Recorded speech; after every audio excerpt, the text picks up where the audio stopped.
कभी कभी ऐसा लगता है ना कि बिना कुछ किए ही बहुत थक गए। ये थकान जिस्म की नहीं, दिमाग की होती है। और इसकी वजह है वो बोझ, जिसे हम न जाने कब से अपने मन में ढोए जा रहे हैं।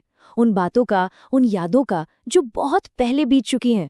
तो चलिए आज एक पुरानी ज़ेन कहानी से समझते हैं कि इस बोझ को उतारकर एक हल्की और खुशहाल जिंदगी कैसे जी जा सकती है।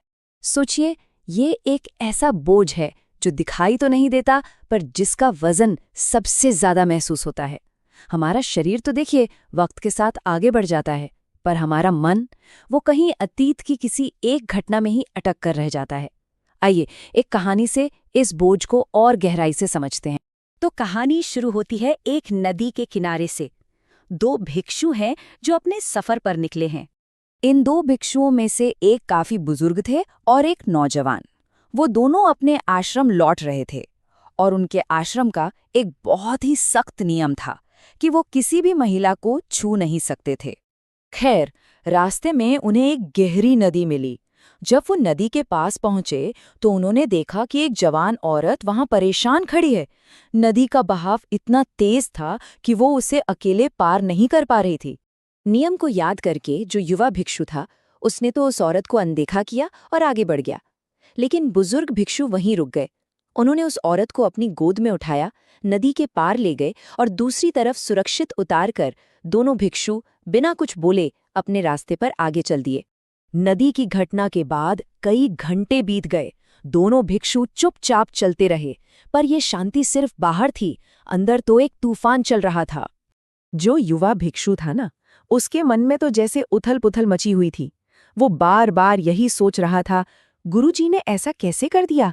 हमारे नियम तो इसकी इजाजत बिल्कुल नहीं देते। क्या उन्होंने कोई पाप कर दिया? ये सवाल उसे अंदर ही अंदर खाए जा रहा था।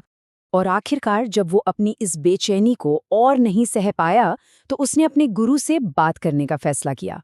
और बस यही वो पल था जहां एक बहुत गहरा सबक छिपा था। वो लगभग चिल्लाते हुए बोला, गुरुजी, आपने उस स्त्री को हाथ कैसे लगा दिया? आपको याद नहीं है क्या कि हमें महिलाओं को छूने की मनाही है? आपने तो उसे सीधे अपने कंधों पर ही उठा लिया। बुजुर्ग भिक्षु रुके। उन्होंने शांति से युवा भिक्षु की तरफ देखा और मुस्कुराते हुए एक ऐसी बात कही जो बहुत गहरी थी। उन्होंने कहा, बेटा, मैंने तो उस स्त्री को घंटों पहले ही नदी के किनारे छोड़ दिया था, पर हैरानी इस बात की है कि तुम उसे अब तक अपने दिमाग में ढो रहे हो। बस यही है मानसिक बोझ। जब कोई घटना तो खत्म हो जाती है, लेकिन हम उसे अपने ख्यालों में, अपनी भावनाओं में आज तक ढोते रहते हैं। यही वो बोझ है जो हमें बिना कुछ किए थका देता है। दोनों भिक्षुओं की सोच का अंतर देखिए कितना साफ है। बुजुर्ग भिक्षु ने मदद की और बात को वहीं छोड़ दिया। उनका मन बिल्कुल हल्का और आजाद था। दूसरी तरफ युवा भिक्षु उस एक घटना को घंटों तक पकड़े बैठा रहा, जिससे उसका मन भारी और परेशान हो गया। मतलब एक वर्तमान में जी रहा था और दूसरा अतीत के बोझ तले दबा हुआ था। तो इस छोटी सी कहानी से हमें 3 बड़ी बातें सीखने को मिलती हैं। पहली, अतीत का वजन। जब हम पुरानी शिकायतों को पकड़े रहते हैं तो वो हमारे मन पर बोझ बन जाती हैं। दूसरी, गुस्सा एक ऐसी सजा है जो हम दूसरों की गलतियों के लिए खुद को देते हैं। और तीसरी बात, सच्ची शांति का रास्ता तभी मिलता है जब हम उन चीज़ों को पीछे छोड़ना सीख जाते हैं जिनकी अब हमारी जिंदगी में कोई ज़रूरत नहीं है।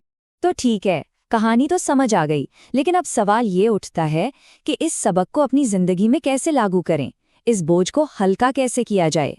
सच तो ये है कि हम में से ज्यादातर लोग उस युवा भिक्षु की तरह ही हैं।